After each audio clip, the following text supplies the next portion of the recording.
What's good? DJ Main Source here. Welcome to Studio 118. I'm your host, and today our special guest is NSD, Never Say Die. So NSD, why don't you introduce yourselves to the audience? Go first.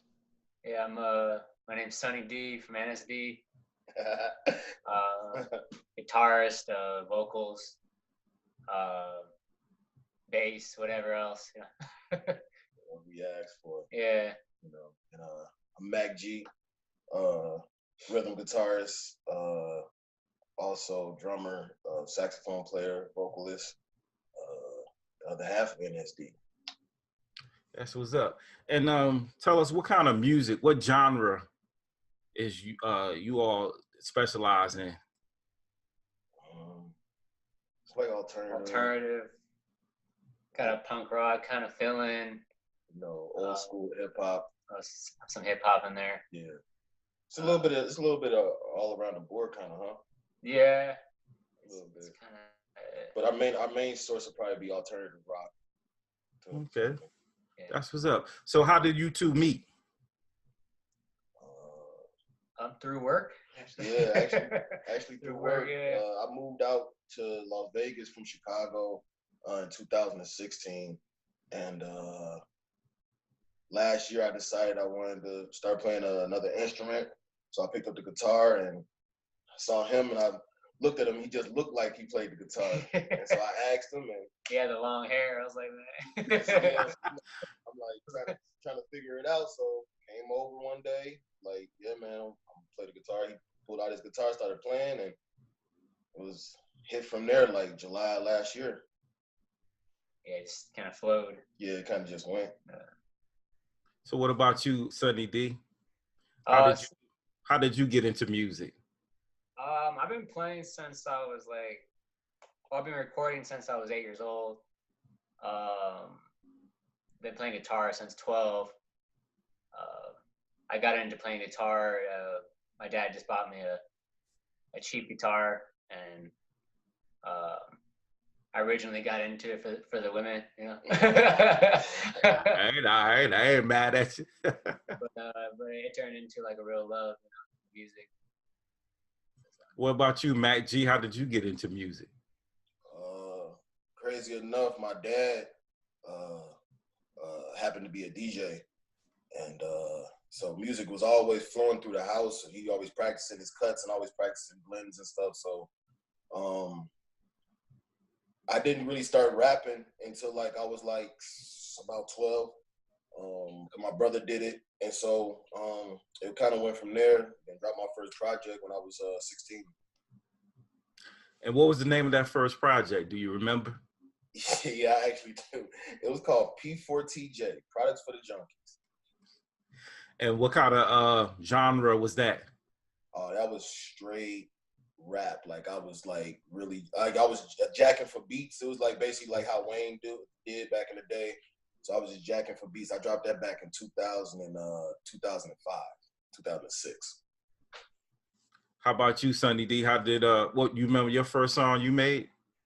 Yeah, back when I was barely got out of high school, I started messing around with Logic and Pro Tools programs, and I wrote my first album. I never really put it out, but kind of sat on it. Yeah, but it's probably about like a old school California hip hop album. Used a lot of guitars and bass riffs, and kind of funky. Yeah. So what influenced you two to form NSD? Like, how did Never Say Die come up as a name and also as a group? Well, I'm a big '80s movie fan. So I came up with it from off of the movie Goonies. And he had that saying in there, "Never say die." Goonies never say die. That's right. And it's just something that we can live by, and everybody else can live by. If you have a goal, dream in mind, you never say die. You never give up that dream or that goal. And I feel like he felt the same way once I presented it like that. And he was just like, "Oh, It sounds like the way. I just thought the name sounded dope.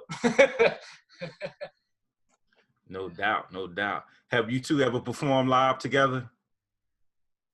Not yet. Not together, no. Yeah, we're actually, he's actually in school right now at UNLV. So his semester is almost up with. I wanted him to kind of focus on that, but we were recording. But we're gonna start doing some shows once he gets out of school at the end of May, going into the summer. We're gonna do a lot of shows. Do you have any like official bookings that you can tell us about, or that's still in the works? Yeah, everything is still in the works. Right now, yeah, nothing's concrete right now, but it definitely will be plastered on all of our social media pages once we do get some gigs rolling in.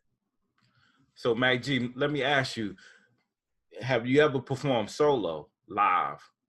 Oh yeah, I done performed at my high school dances, a couple of them. I was in another group called the UC. We did a bunch of performances. We opened up for Mickey Fax, performed alongside GLC, who's Kanye's like best friend. Yeah, and I did a lot of solo performances when I was signed to an independent label at one point. And I did a lot of shows and a lot of open mics and a lot of paid shows and stuff like that. But that was like from like 2009 until about 2015 or so.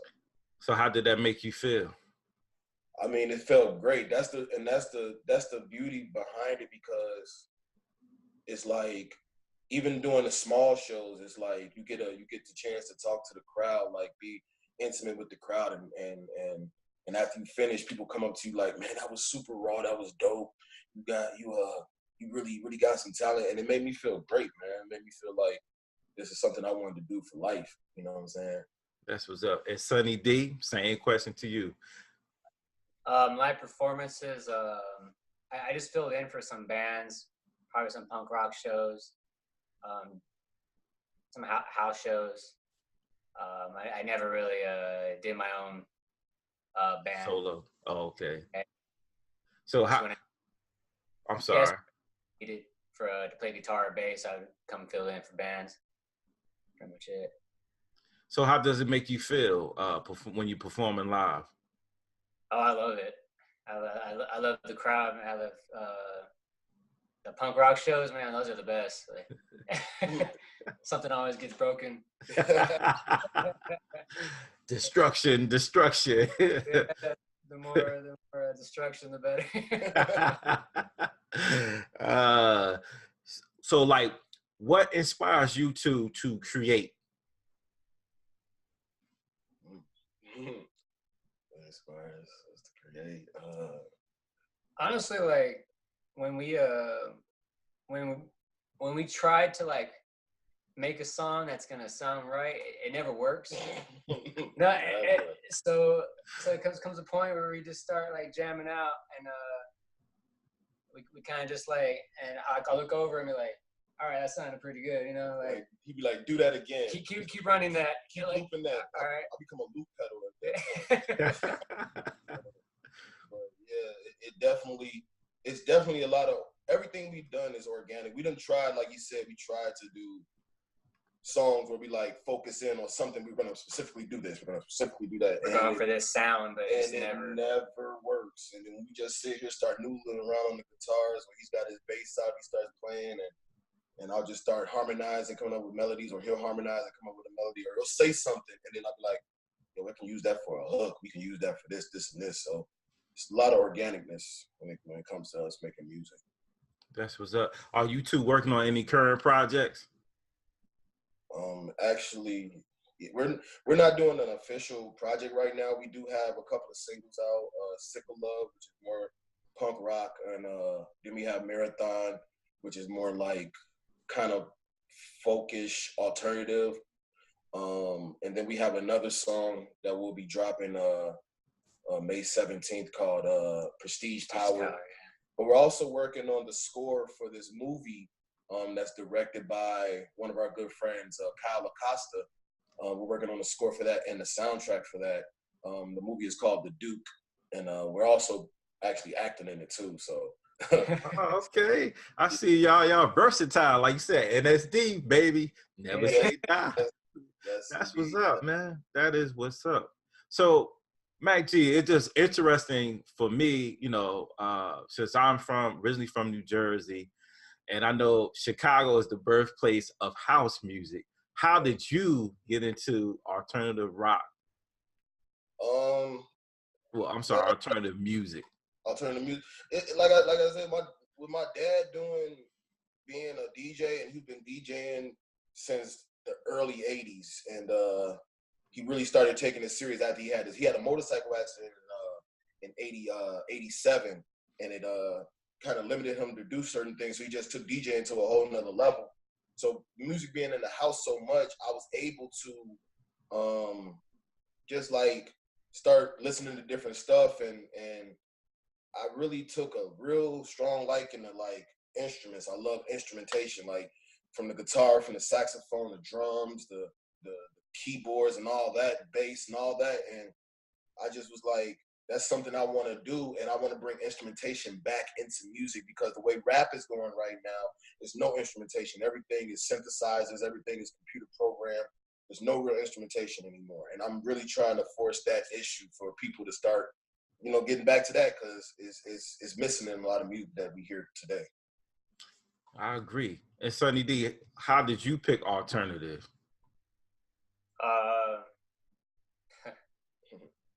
That's I honestly did it. I can't really say like I picked it myself. It just became from Naturally. my punk rock style and his like hip hop, and just trying to I guess just blending. Yeah, fusing it together. Fusing it, and it just kind of came out that way. My shredding guitar has turned into kind of a clucking. The strings more of like a softer sound. I don't know, just to complement his rap vocals, and Yeah. I hear you. So, what do you two believe is the best song you ever made, and why? That's a good question. We got about 12 songs, 13 songs. My favorite is the one we're making now, Prestigious Power. But we've been getting a lot of good feedback from Marathon, which was like our folk acoustic guitar song. Acoustic rap alternative. Yeah, that's actually the song that we got the video for. I'll probably have to say the same thing as well. Prestige Power, because it's like it's heavy guitar, nice bass, funky jazzy bass line that he came up with, and it has a real true message behind it that I really like. And that leads me to my next question in regards to messaging. What is the main message that you want your fans to get from your music?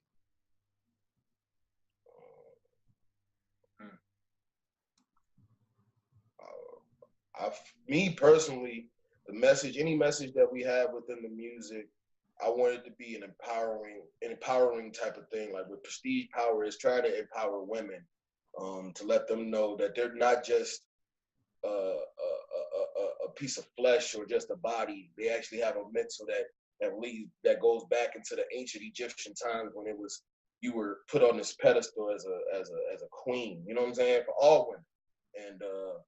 And other than that, the message is just go for what you want to go for, man, and strive for the best that you could possibly do, regardless of what people say.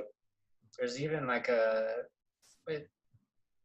even in the negative things we talk about, we try to bring a positive light to it.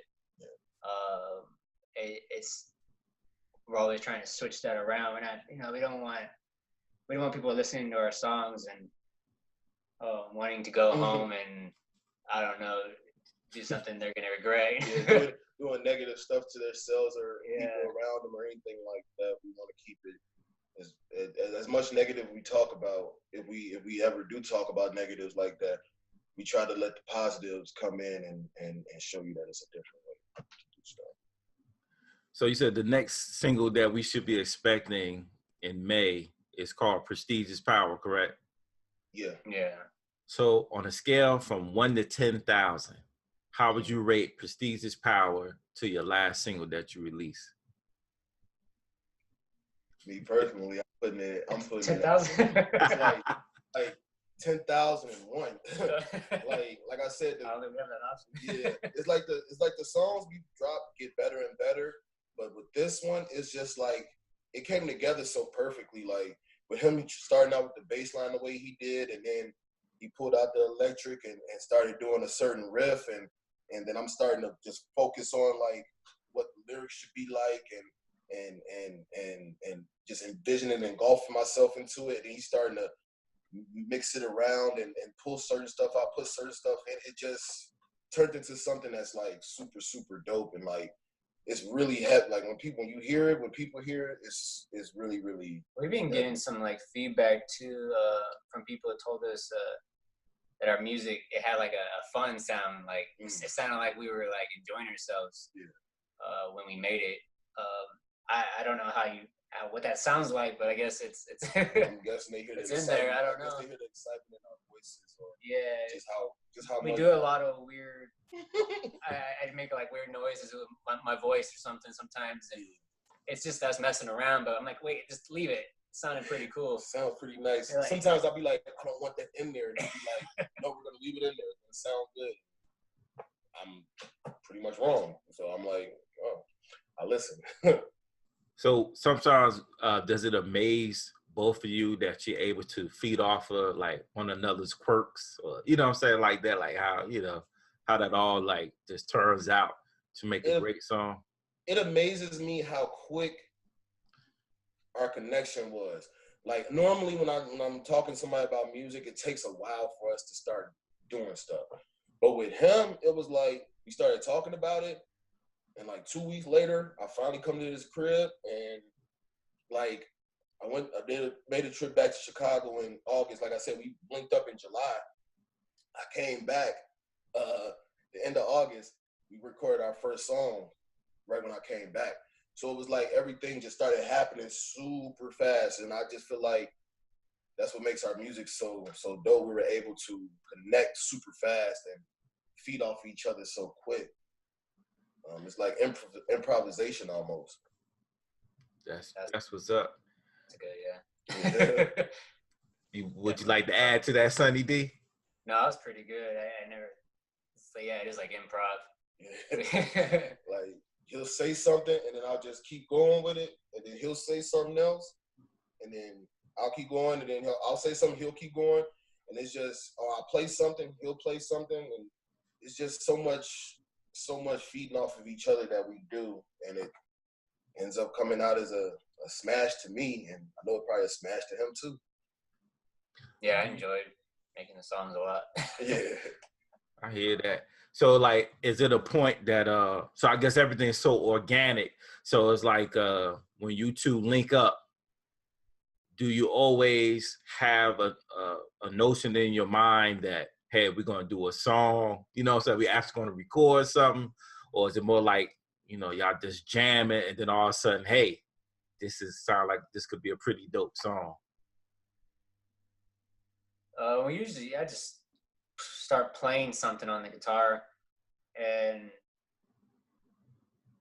it would come to a point, and we'll just be like, we're not coming up with anything. Yeah.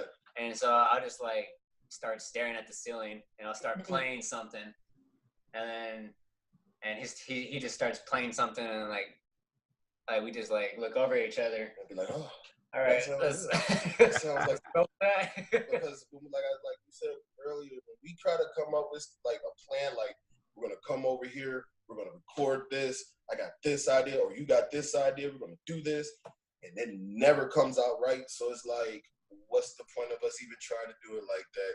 We come over, we'll sit and jam out, and a light bulb will pop on, and we just instantly be like, that's what we need. That's right there. Keep that. So. Yeah, but we definitely take advantage though of going straight to the recording a lot of times, just because we're able to like just throw it in there and have it somewhere saved for later. But we don't really have a formula as of the moment. Yeah. Yeah. No formula. What artists or artists would you two be interested in doing a collaboration? A collaboration with? Would you like to collaborate? Oh man, that's a tough one for me. There'd probably be a bunch of punk rock, huh? Like punk rock Shout them out! Shout them out! Yeah. Cali. Yeah. I mean, I've always liked the Addicts. Okay. Yeah. Global Threat. Shit, man. I mean, and then I get my like. I mean, these bands aren't around, but I love Pete Rock and CL Smooth. Oh, you know it, baby. I love Yes, the sir. duo, Smith and Wesson. Oh yeah, okay. That's the classics. That's kind of like I when we got together, I was like, man, I felt like that vibe. Okay, yeah. Yeah, that's what's up. I'm mainstream as ever. I want to collaborate with like my favorite artists all time. Would have to be Lil Wayne. Definitely would want to collaborate with him. Of course, like Billy Joe Armstrong, the lead singer, main guitarist for Green Day. I would love to work with him. Man, I would also love to work with like Wu-Tang, because Wu, like RZA, like his beats was like, he used real instruments for most of every beat that they did, like, period. And that'd be like super dope that we can like link up and just do some crazy ill, like, and also Outkast too, because those shows are because if we could do that with Outkast and Wu-Tang, man, I'd be in heaven. I ain't gonna even hold you up. So that leads me to my next question. Who's on your playlist?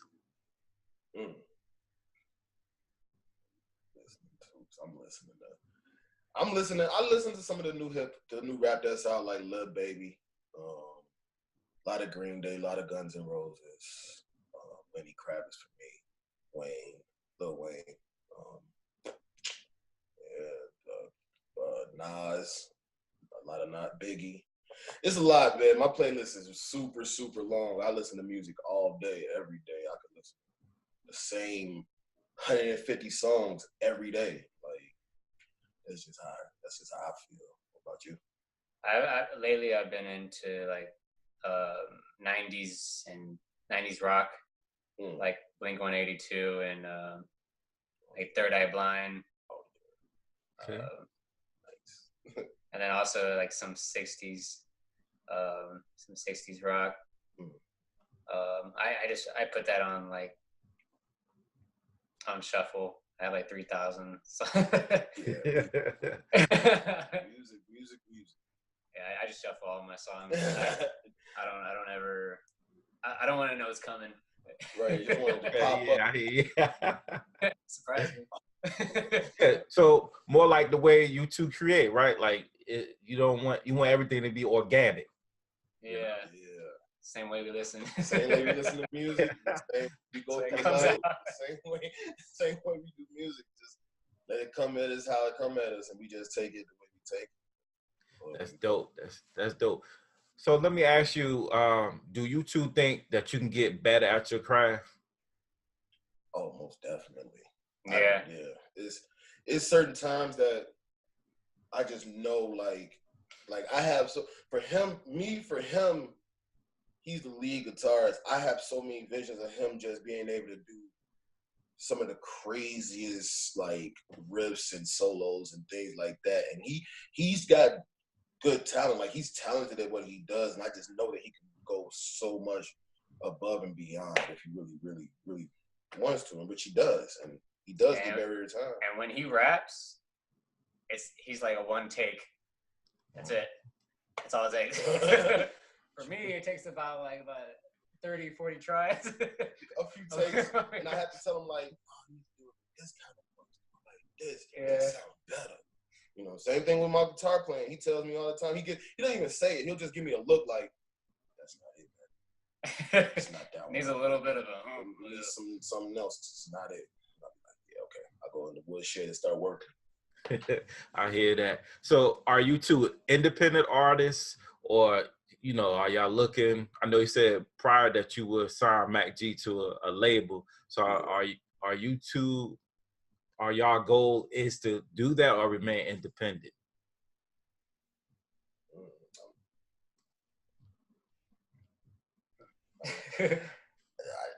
The way the music industry is going right now, I like the freedoms. Like I said, I was signed to an independent label. Well, actually, I was signed to two different independent labels. One independent label was cool. It was Royalty ENT, and it was cool. But I just know that it's so much more I could have did if I would have been on my own. Same thing when I was signed to Pursuit Records. It was kind of the same thing. But signing to a major is tough because it depends on the situation. If they, you know, they just start signing artists just because they want to sign an artist. But being independent is cool. Like, we can put our music out when we want to. We can, you know what I'm saying? There's so many different outlets for us to do it now. And the beauty about it is we keep 100% of everything that we do, like copyrights and royalties and all that. So it's not like we got to split that with 15 other people. You know what I'm saying? We split that right down the middle, and we you know what I'm saying, do it like that. It just makes it more simpler for us. Now, it's harder work because we're still trying to build a team, but I'd rather build a team than to be signed to a label selling away everything that we create for somebody that hasn't had a hand in the pot at all. You know what I'm saying? So that's just my opinion on the label. Now, if they come with the right amount of money and talking the right things within the contracts, I ain't gonna turn nothing down with my collar. I mean, it's just like somebody you work with. You know, you don't want. We're not gonna sign to anybody. Yeah. But if they want to work with us in a way that we can make each other happy. I mean, that's the way. The word in the contract sound right, and we getting the right percentages that we know that we deserve. That's cool. We'll sign as long as it's the right wording and the right stuff. Yeah, we're gonna read every word. With a lawyer present. No doubt, no doubt. So why don't you give us y'all social media? Oh, you go first. You got your Instagram and your Facebook. Oh, my social media? Yeah. My Instagram is sauce9001. All right. That's probably the main one that you would want to link them up on. Or the sauce 9001. That's pretty much it for me. Hey, I'm the real socialite, so it's like I'm sociable. My Instagram is MacG22 MACGEE22. And my Twitter is the same thing. I'm not really on Facebook like that. So those are the two main ones you can get at me at.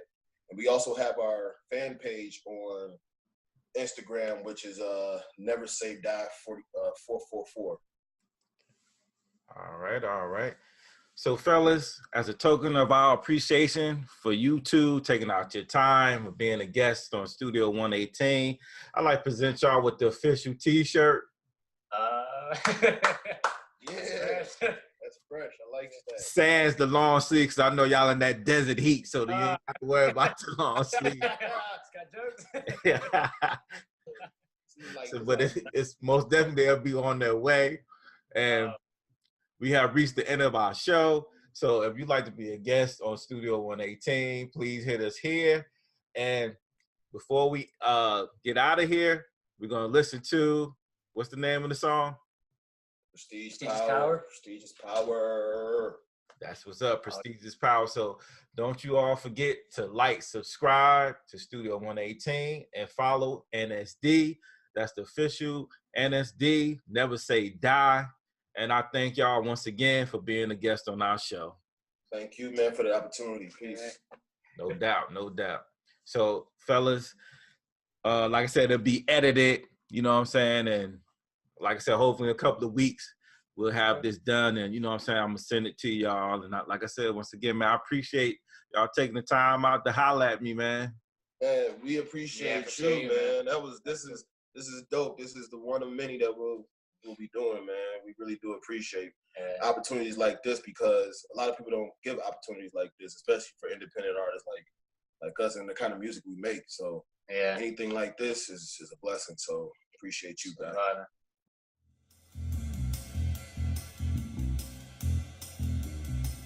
There's a lot, ain't subscribed.